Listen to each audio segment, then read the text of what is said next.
title asterisk asterisk the boss's wife smiled. You always did make me forget the world. Asterisk I still remember the way she said my name, like it meant more than it should. That afternoon, the office was half empty, sunlight bending through the tall glass windows, painting her desk in soft gold. She stood there, leaning slightly against the edge, one hand wrapped around a coffee cup that had long gone cold. The air between us carried that quiet kind of warmth, the kind that makes you aware of your own breathing. Elena. She was my boss's wife. Everyone called her Mrs. Calder, but I never could. Not when she looked at me the way she did, with eyes that lingered just a second too long, as if she were remembering something she wasn't supposed to. I'd come by to drop off a folder. That's all it was supposed to be. Just a simple errand. But she looked up from her paperwork, smiled, and something in that smile stopped me from leaving. You always walk in like the world just starts again, she said softly, setting her cup down. I tried to laugh it off. Maybe it does. The moment hung there, fragile and bright. She tilted her head, studying me in that calm, knowing way she had. Her hair was a little undone, a strand falling across her cheek.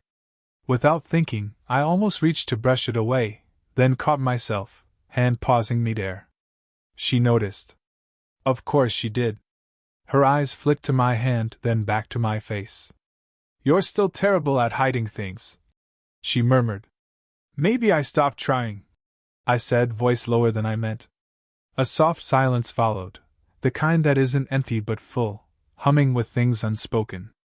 Outside the city buzzed, but inside the office, time felt slower. The faint smell of coffee mixed with her perfume, something light, like citrus and old pages. I could hear the faint rustle of her sleeve as she crossed her arms, watching me. You shouldn't stay, she said after a while, though her voice lacked conviction. I know. Neither of us moved. I could feel the weight of her gaze, the way it brushed over me, hesitant, searching. When she finally looked away, it wasn't to end the moment, but to keep it from breaking. She turned toward the window, sunlight cutting across her shoulder. You were always too young to notice the rules, she said quietly. I noticed them, I said, stepping closer. I just don't always believe in them. That made her smile, slow, reluctant, almost pained. She looked at me then, really looked, and I saw something flicker behind her calm expression. Regret, maybe? Or longing pretending not to be. Her hand brushed against the desk as she steadied herself. I could see the faint tremor in her fingers, and I wanted, just for a heartbeat, to reach out, to stop pretending that what was between us wasn't real. But before I could, the sound of footsteps echoed down the hallway. Her eyes widened, just slightly. She straightened, smoothing her blouse, every trace of softness replaced by the poised composure she wore like armor. Go, she whispered, barely moving her lips. I hesitated, 1 second too long, and that was all it took for her to step past me, the scent of her perfume lingering as she brushed by. By the time the door opened and her husband's voice filled the room, she was already smiling again, that calm, perfect smile that didn't reach her eyes. But just before she turned away completely, she looked back at me. And in that look, quiet and electric, she didn't have to say it. She already had. You always did make me forget the world. NP1 title asterisk asterisk the boss's wife smiled. You always did make me forget the world. Asterisk part 2, the space between. She didn't come to the office the next few days. I told myself I hadn't noticed, but I caught myself checking the doorway every hour anyway. When she finally appeared again, it was a Friday. Late. The kind of evening when the city was dim and half asleep. I was alone in the back office, sorting through client files, when her reflection appeared on the glass partition, still, composed, unmistakable. You're working late, she said softly. I turned. So are you. She smiled faintly. Habit, I guess. Her coat was half-buttoned, her hair slightly damp from the drizzle outside. She looked tired, but in that way that made her seem more human, less the untouchable woman everyone whispered about. I thought you'd be with your husband, I said before I could stop myself. She didn't look away, just let out a quiet laugh that sounded more like an exhale. He's at a dinner. He usually is. I wanted to say something, anything that wouldn't sound like pity, but the words stayed stuck somewhere in my throat. She stepped closer instead, leaning against the desk opposite mine. Do you ever get tired of pretending? She asked. Her question hit harder than it should have. Pretending what? That you're fine, she said. That all this. She gestured vaguely toward the paperwork, the buzzing computer, the empty room. Is enough. For a moment, the air felt heavier. Her eyes searched mine, not demanding, just curious, like she already knew the answer. I tried to smile. Depends on the day. Tonight? I swallowed. Tonight, no. She nodded, slow, as if confirming something she'd already felt. Then silence. Only the soft hum of the overhead light, the faint sound of rain tapping against the window. I noticed her fingers then, tracing the edge of a file absent-mindedly. Long, elegant, a small tremor in the movement. I wondered how many times she'd stood like this, holding herself together with grace while quietly falling apart inside. Was it ever enough for you? I asked, before realizing how personal it sounded. Her gaze drifted somewhere far away. Once, she said. But you can't build forever on once. The ache in her voice was quiet, but real. And in that moment I saw her, not as my boss's wife, not as someone distant and composed, but as a woman who'd been holding her breath for years. She stepped closer to hand me a folder, closer than she needed to. Her hand brushed mine. A brief touch. Barely there. But her fingers lingered for a heartbeat longer than they should have. Neither of us moved. Then she drew her hand back, slow, deliberate. You shouldn't look at me like that, she said. Like what? Like you see me. Her breath caught the edge of the words, close enough for me to feel it. I didn't answer. I couldn't. She reached for her coat, her movements steady but her eyes unsteady. You make it hard to forget what I shouldn't remember. And before I could respond, she turned toward the door. But just as she reached for the handle, she stopped, looked back once more, her lips parting as if to say something, then closing again. She didn't have to speak. That silence between us said everything neither of us was ready to admit. NP2 it started with an accident. Or maybe it wasn't. A late client meeting had stretched past hours, and by the time everyone left, only Elena and I remained. The office felt different at night, quieter, almost intimate. Outside, thunder murmured over the city, rain streaking down the glass like slow tears. She stood near the cabinet, gathering files. You can go, Noah, she said. You've done enough for tonight. I don't mind staying, I said. My voice sounded too steady, too careful. She turned slightly, a soft smile curving at the edge of her mouth. You always say that. I mean it. Her eyes lingered on me for a moment too long. Then, with a quiet exhale, she placed the folders on the desk. You shouldn't make things harder than they already are. I'm not trying to. Yes, you are, she whispered, almost to herself. Something in her tone made me move closer, not enough to touch, just enough to feel her presence, to see the faint shimmer of light in her eyes. I could smell rain in her hair, faint perfume, something human and unguarded. You don't have to do this alone, I said quietly. She gave a small laugh, low, unsure.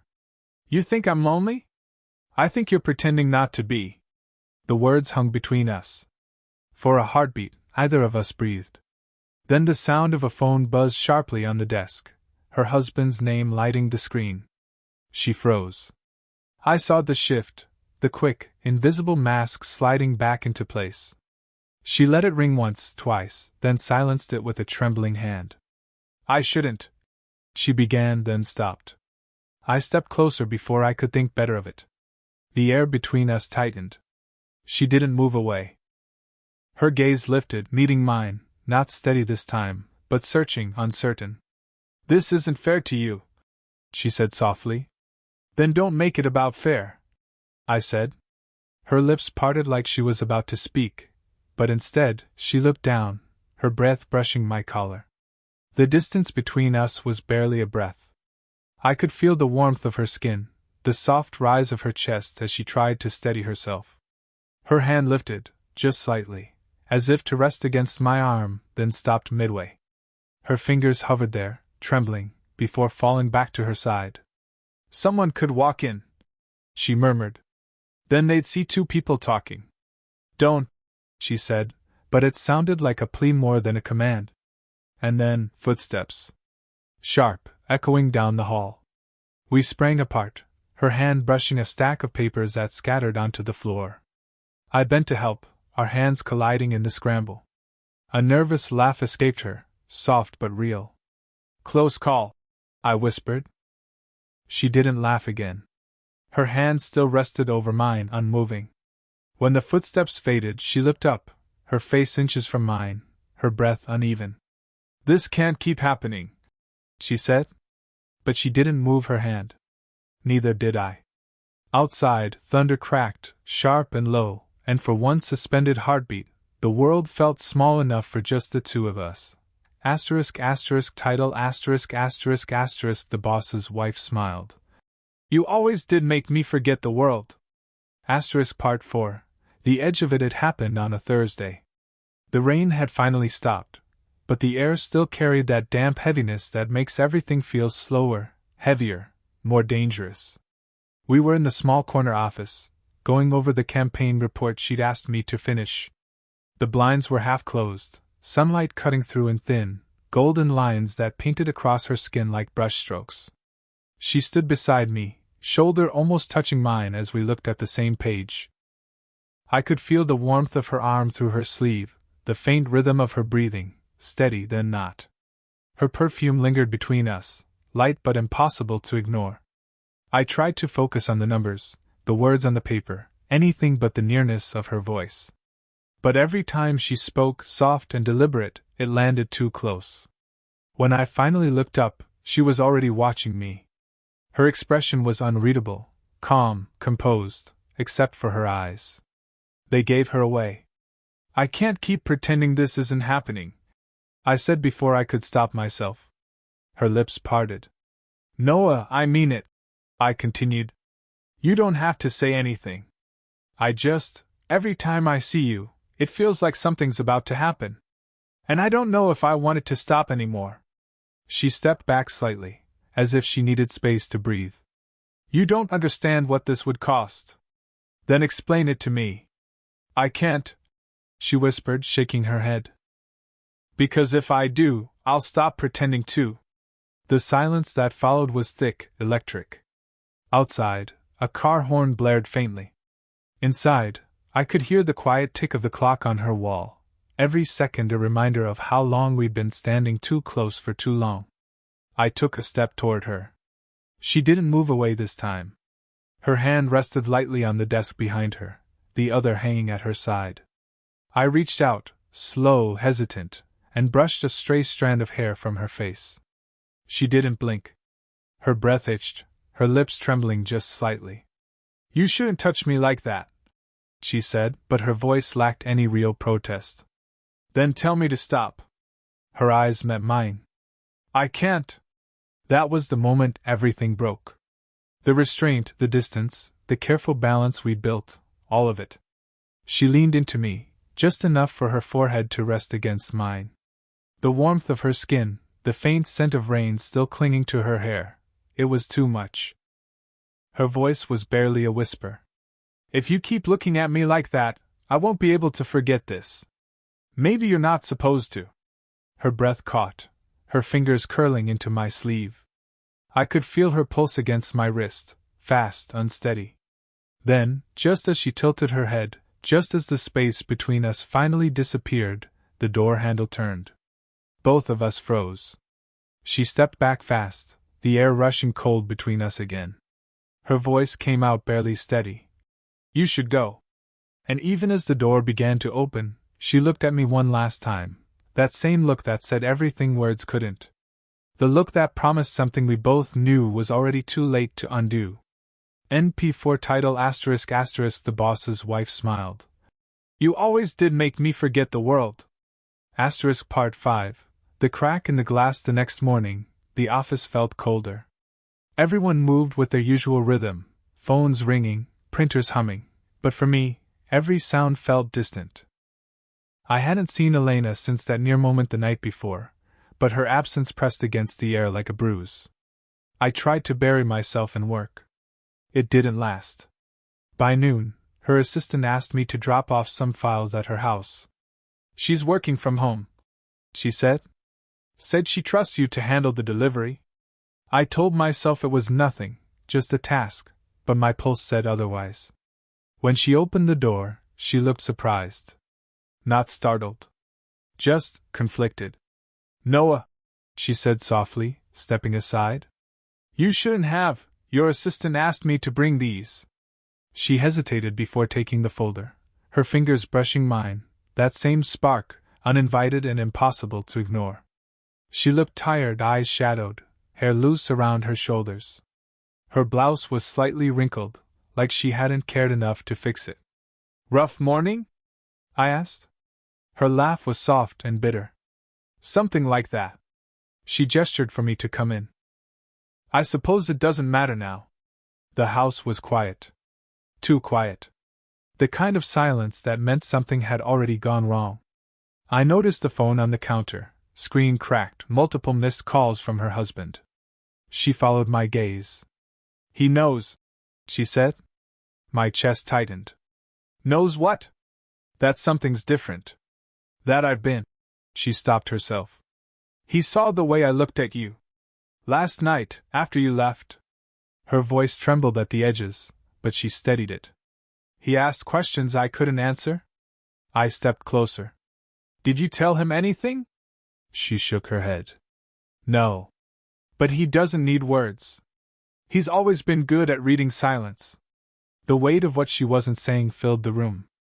Elena, I began, but she turned away. Do you think this is simple? She said, her voice rising, not in anger but in fear. You think we can just fall into this and the world won't notice? That it won't cost anything? I moved closer anyway, lowering my voice. I don't care what it costs. She turned then, eyes flashing, not with rejection, but with something desperate. You should. I took another step, close enough that I could see the faint pulse at her throat, the way her breath faltered. Tell me to leave, and I will. Her lips parted, but no words came. Instead, she reached up, fingertips trembling as they brushed against my collar, like she wanted to memorize the shape of something she shouldn't touch.